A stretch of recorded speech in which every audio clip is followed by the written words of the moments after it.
믿음이 없는 세대여. 믿음은 바라는 것들의 실상이요 보이지 않는 것들의 증거라고 하였습니다. 믿음은 끊임없이 전진하는 모험입니다.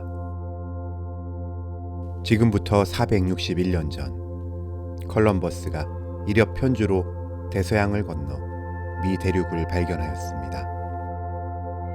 조지 산타야나는 말했습니다. 컬럼버스는 하늘을 판독하는 믿음 이외에 다른 항해 지도를 갖고 있지 않았었다. 믿음으로 아브라함은 부르심을 받았을 때 순종하여 장래 기업으로 받을 땅에 나아갈새 갈 바를 알지 못하고 나갔으며, 그런데 현대는 다릅니다. 안전제의를 종교같이 신봉합니다. 향락을 최대의 은혜로 생각합니다. 세속주의, 현세주의의 해일입니다. 위험에 직면한 인간이 안전지대를 찾으며 안식처를 구하는 것은 당연한 현상입니다.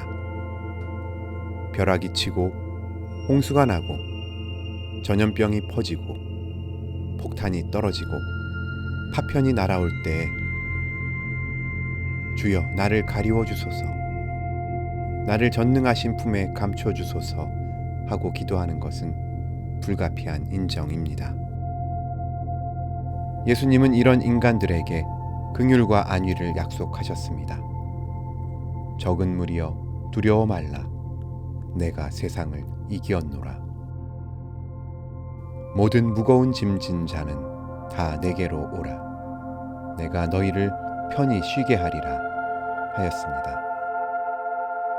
그러나 그것은 어린 신자에게 베푸시는 인자입니다.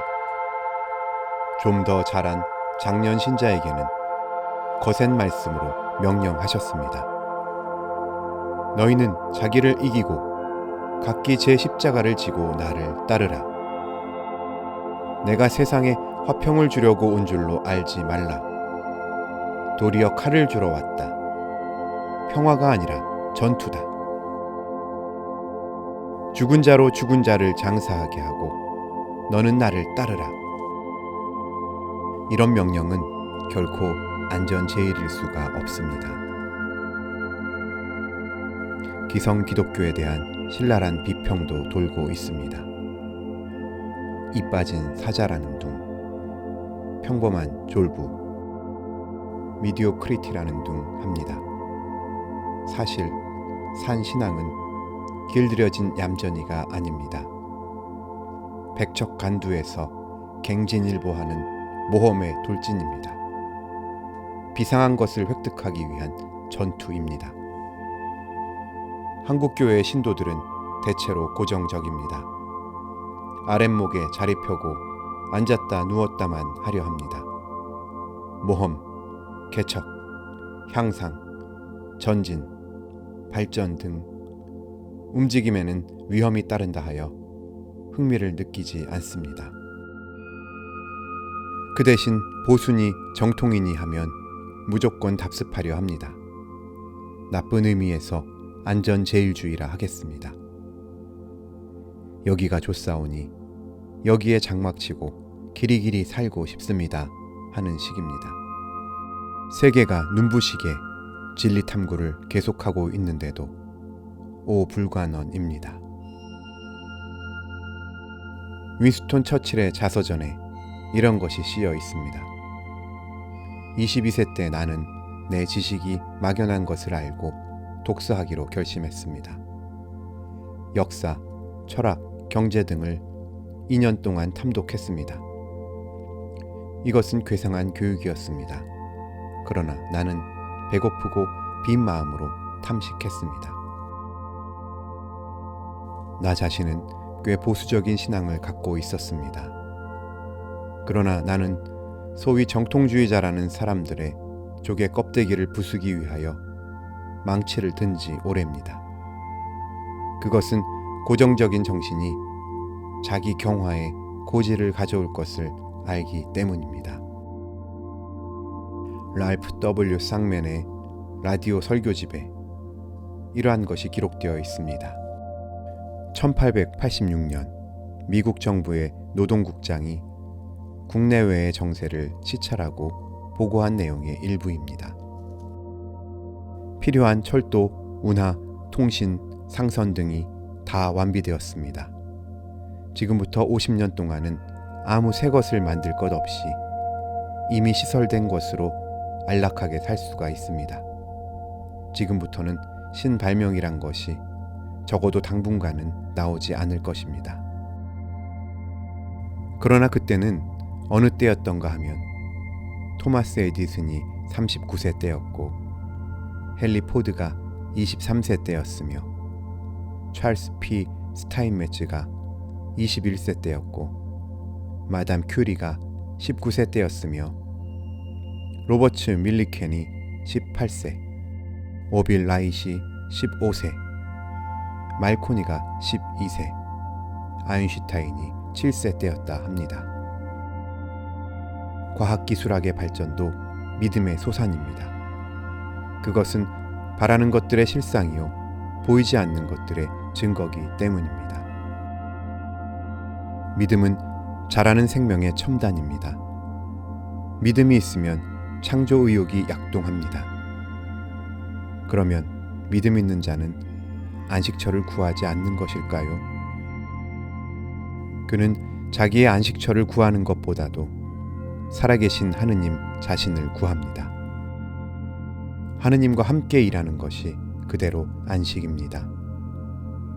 그리스도의 심정을 이해하고 그를 따르는 그것이 그대로 희열입니다.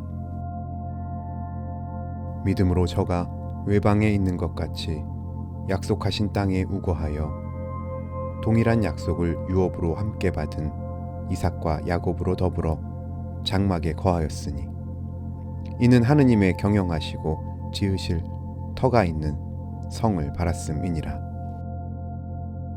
내 마음이 눌릴 때 땅끝에서부터 주께 부르짖으오리니 나보다 높은 바위에 나를 인도하소서. 지금의 피난처는 나보다 높은 데가 아니라 나보다 낮은 데서 찾으려 합니다. 방공호 그리고 자라나 거북의 단단한 껍데기 속에 숨으려 합니다.